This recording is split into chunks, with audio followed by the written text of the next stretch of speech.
நமக்கு நெருக்கமானவங்களுக்கு காலை வணக்கம் எப்படி சொல்லுவோம்? Good morning my dear. Good morning my dear. எழுந்திருக்க நேரம் வந்துடுச்சு அப்படின்னு சொல்லிட்டு எப்படி சொல்லலாம்?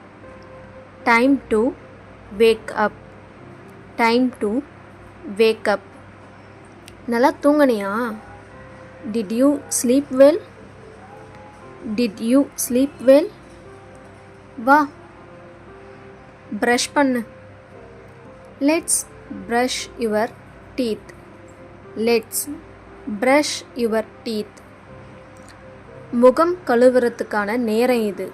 இதை எப்படி இங்கிலீஷில் சொல்லலாம் நம்ம? Time to wash your face. Time to wash your face. குளிக்கிற நேரம் வந்துடுச்சு. இதை எப்படி நம்ம இங்கிலீஷில் சொல்லலாம்? Time to take a bath. Time to take a bath. உனக்கு பசிக்குதா? Are you hungry? உனக்கு பசிக்கிறதா? Are you hungry? வா, காலைல சாப்பாடு சாப்பிட்லாம். Let's eat breakfast. Let's eat breakfast. சாப்பிட்டு முடிச்சிட்டியா? Are you done eating? Are you done eating? மெதுவாக சாப்பிடு. Eat slowly. Eat slowly. கொஞ்சம் தண்ணி குடி. Drink some water. Drink some water. ஸ்கூலுக்கு போகிறதுக்கு டைம் ஆயிடுச்சு அப்படின்னு எப்படி சொல்லலாம்? Get ready for school. Get ready for school. உன்னோட யூனிஃபார்மை போட்டுக்கோ அப்படின்றத நம்ம எப்படி இங்கிலீஷில் சொல்லலாம்? Put on your school uniform. Put on your school uniform. Put ஆன்னா நம்ம உடுத்திக்கிறது. யூனிஃபார்ம்னா சீருடை. உன் தலைமுடியை ஒழுங்கா சீவு. Comb your hair neatly. Comb your hair neatly. கோம்னா சீவுறது. நீட்லி அப்படின்னா ஒழுங்காக சீவுறது.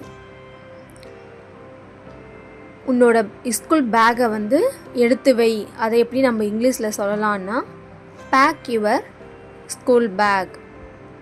Back your school bag. உன்னோட ஹோம்ஒர்க்கை நீ மறந்துடாத அப்படின்றத எப்படி நம்ம இங்கிலீஷில் சொல்லலான்னு பார்த்தீங்கன்னா don't forget your homework. Don't forget your homework. உன்னோட லஞ்ச் பாக்ஸை எடுத்துக்கோ. இதை நம்ம எப்படி இங்கிலீஷில் சொல்லலாம்னா take your lunch box. Take your lunch box. நான் போகிறதுக்கு முன்னாடி கொஞ்சம் தண்ணி குடிச்சிக்கோ. இதை நம்ம எப்படி சொல்லலாம்னா drink some water before we go. Drink some water before we go. உன்னோட செருப்பை போட்டுக்கோ. இதை நம்ம எப்படி இங்கிலீஷில் சொல்லலாம்னா wear your shoes. Wear your shoes. சீக்கிரம் போகலாம் வா, பஸ்ஸு உடனே வந்துடும். இதை நம்ம எப்படி இங்கிலீஷில் சொல்லலாம்? Let's hurry, the bus will be here soon. Let's hurry, the bus will be here soon.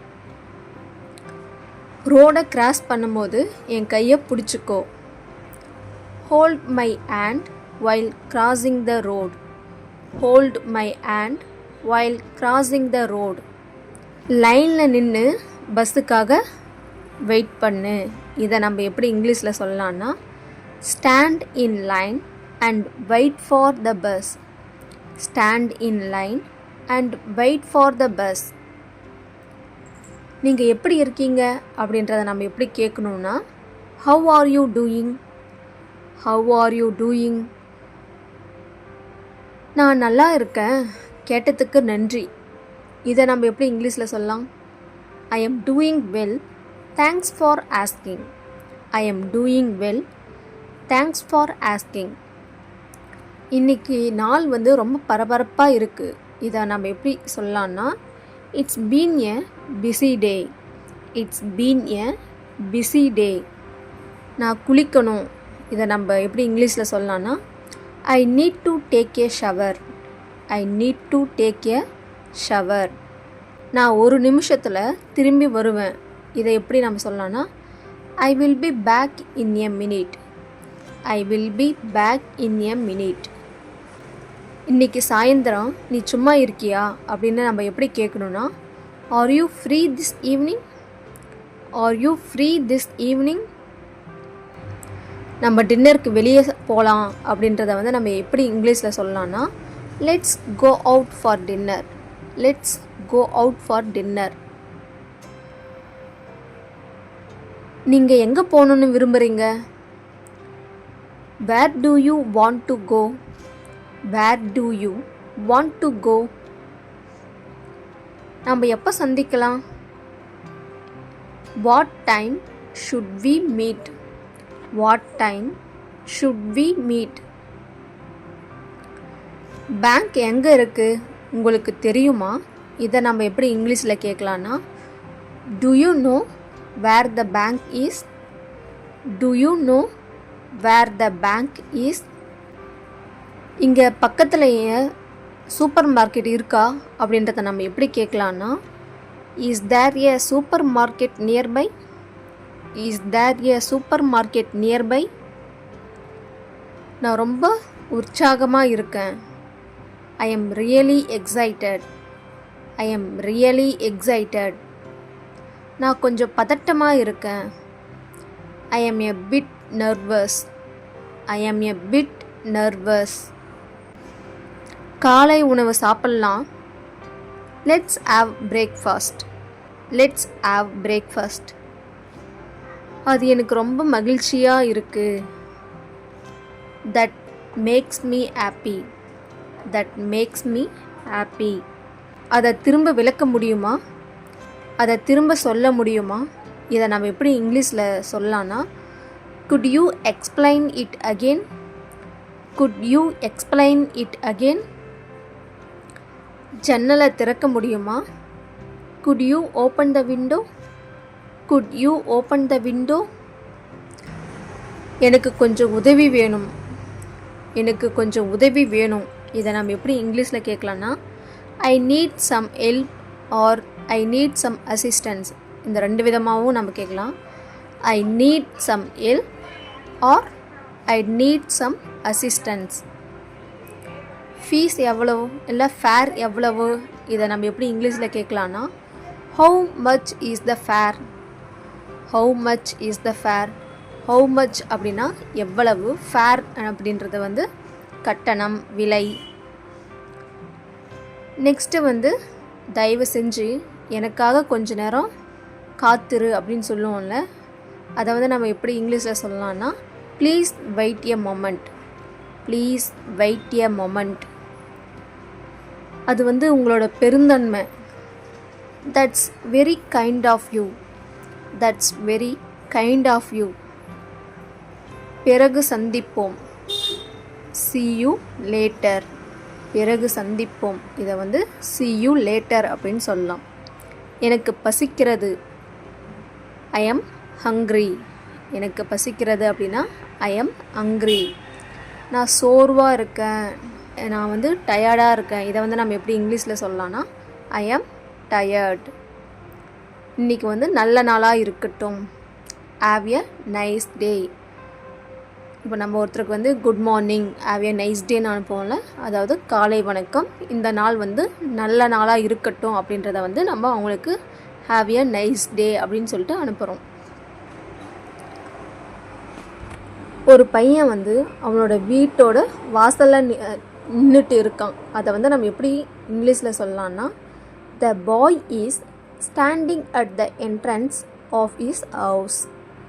The boy is standing at the entrance of his house. The boy na பையன், standing na நின்று இருக்கிறது, என்ட்ரன்ஸ்னா வாசல், அதாவது வீட்டோட எதிர்க்கவே வாசல்லே வந்து அவன் வந்து நின்று கொண்டிருக்கிறான். இஸ் அப்படின்னா அவன், அந்த பையனை வந்து அவன். இஸ் அப்படின்னா அவன். ஹவுஸ்னா வீடு. The boy is standing at the entrance of his house. அவன் ஸ்கூல்லேருந்து வீட்டுக்கு வந்த பிறகு அவன் வந்து டயர்டாகவே தேடுறான், அதாவது அவன் சோர்வாக தெரிகிறான். பள்ளியிலிருந்து வீட்டுக்கு வந்த பிறகு அவன் சோர்வாக தெரிகிறான். இதை வந்து நம்ம எப்படி இங்கிலீஷில் சொல்லலாம்னா, he looks tired after coming home from school. Heena அவன், அந்த பையனை குறிக்குது. லுக்ஸ்னா பார்க்கும்போது, டயர்ட்னா சோர்வாக இருக்கான், ஆஃப்டர் கம்மிங்னா வந்த அப்புறம், ஹோம்னா வீடு, ஃப்ரம்னா எங்கே இருந்துன்னா ஸ்கூல்லேருந்து அவன் வந்த அப்புறம் வந்து அவனை பார்க்குறதுக்கு வந்து எப்படி இருக்குன்னா சோர்வாக இருக்கான் அப்படின்றத வந்து சொல்கிறாங்க. அடுத்தது வந்து பாருங்கள், அவன் இன்னும் தனது வெள்ளைப்பள்ளி உடையை அணிந்திருக்கிறான். அதாவது அவனோட வந்து ஸ்கூல் யூனிஃபார்மை வந்து போட்டுன்னு இருக்கான் அப்படின்றத வந்து ஒருத்தர் சொல்கிறாங்க. he is still wearing his white school uniform. அவன் வந்து இன்னும் அவனோட வெள்ளை கலர் வந்து ஸ்கூல் யூனிஃபார்மை இன்னும் போட்டுட்டு இருக்கான் அப்படின்றத சொல்கிறாங்க. நெக்ஸ்ட் வந்து பாருங்கள், ஒரு பள்ளிப்பை அவனது தோள்களில் தொங்கி கொண்டிருக்கிறது. அவன் ஸ்கூல் பேக் வந்து இன்னும் மாட்டிக்கிட்டே இருக்கான். அதை வந்து எப்படி இங்கிலீஷில் சொல்லலான்னு பாருங்கள். a school bag is hanging on his shoulders. அவனோட ஸ்கூல் பேக் வந்து ஹேங்கிங்னா தொங்கிட்டு இருக்குது, அவனோட ஷோல்டர்னா தோளில் வந்து தொங்கிட்டு இருக்குது அப்படின்னு சொல்கிறாங்க. நெக்ஸ்ட்டு பாருங்கள், அவனது சட்டை சற்று வெளியே வந்திருக்கிறது. அது அவன் சோர்வாக இருக்கலாம் என்பதை காட்டுகிறது. அப்போது அவனோட சட்டை வெளியே வந்திருக்குன்னா டக்கின் பண்ணாமல், அதாவது நீட்டாக ப்ராப்பராக வந்து அவன் பெல்ட்டு போட்டு நம்ம நீட்டாக வைப்போம்ல, அந்த மாதிரி வைக்காமல் இருக்கிறத பார்த்தா அவன் ஏதோ டயர்டாக இருக்கிற மாதிரி, சோர்வாக இருக்கிற மாதிரி தெரியுது. இதை வந்து நம்ம எப்படி இங்கிலீஷில் சொல்லலாம்னா, his shirt is slightly untucked, showing he might be tired. அவனோட ஷர்ட் வந்து ஸ்லைட்லினா கொஞ்சம், அன்டக்குடுனா வெளியே வந்திருக்கு, ஒரு நீட்டாக இல்லாமல் ஒரு கொஞ்சம் கசங்கி ஒரு ஸ்லைட்டாக வெளியே தெரியுது. அதை பார்க்கும்போது மைட் பி டயர்டு, அதனால் சோர்வாக இருக்கலான்ற மாதிரி அது தெரியுது அப்படின்னு சொல்கிறாங்க. அடுத்தது பாருங்கள், அவனது முகம் அவன் சோகமாகவோ அல்லது மனம் உடைந்தவனாகவோ இருக்கலாம் என்பதை காட்டுகிறது. அவனை பார்க்கும்போது ஏதோ டயர்டாக இல்லைனா ஏதோ ஒரு அப்செட்டில் இருக்கிற மாதிரி தெரியுது. இதை வந்து நம்ம எப்படி இங்கிலீஷில் சொல்லலாம்னா, his face shows he might be sad or upset. அவனோட ஃபேஸ் வந்து நம்மளுக்கு காட்டுது, அவன் வந்து சேடாக இருக்கலாம் இல்லை அப்செட்டாக இருக்கலான்ற மாதிரி நம்மளுக்கு வந்து தெரியுது. அவன் சிரிக்கவில்லை, மேலும் மிகவும் அமைதியாக இருக்கிறான். அவன் வந்து சிரிக்கலை, ஒரு சைலண்ட்டாக இருக்கான். இதை வந்து நம்ம எப்படி சொல்லலாம்னா, he is not smiling and seems very quiet. அவன் வந்து சிரிக்கலை, அதுவும் இல்லாமல் அமைதியாக இருக்கான். வெரி குவைட்டுனா அமைதி, சீம்ஸ்னா பார்க்கும்போது. இன்று பள்ளியில் அவனுக்கு ஒரு மோசமான நாளாக இருந்திருக்கலாம். இன்றைக்கி அவனுக்கு ஸ்கூலில் வந்து ஒரு மோசமான நாளாக இருக்கலாம் அப்படின்றத வந்து நம்ம எப்படி இங்கிலீஷில் சொல்லலாம்னா, maybe he had a bad day at school today. Maybe he had a bad day at school day. அங்கே நடந்த ஏதோ ஒன்றை பற்றி அவன் யோசித்து கொண்டிருக்கலாம். அங்கே வந்து ஸ்கூலில் வந்து ஏதோ ஒன்று நடந்திருக்கு, அதை பற்றி தான் வந்து அவன் வந்து யோசிச்சுட்டு இருக்கான். He could be thinking about something that happened there. He could be thinking about something that happened there. அவனது உடல் மொழி அவன் மனம் தளர்ந்தவனாகவோ குழப்பத்தில் இருக்கின்றான் என்பதை காட்டுகிறது. இதை வந்து நம்ம எப்படி இங்கிலீஷில் சொல்லலாம்னா, அவனோட உடல் மொழினா அவனோட பாடி லாங்குவேஜ் என்ன சொல்லுது, அவன் வந்து ஏதோ ஃபீலிங் வந்து லோவாக கன்ஃபியூஸாக இருக்கான் அப்படின்றத சொல்லுது. His body language tells us he feels low or confused. இப்போது அவன் ஓய்வெடுக்க அல்லது யாரிடமாவது பேச விரும்புகிறான். அவனை பார்க்கும்போது எப்படி இருக்குது, ஒன்று போயிட்டு தூங்கலாம், இல்லைனா யாருக்கிட்டையாச்சும் ரிலாக்ஸாக பேசலாம் அப்படின்றது தான் அவனோட மனம் வந்து ஏங்குது.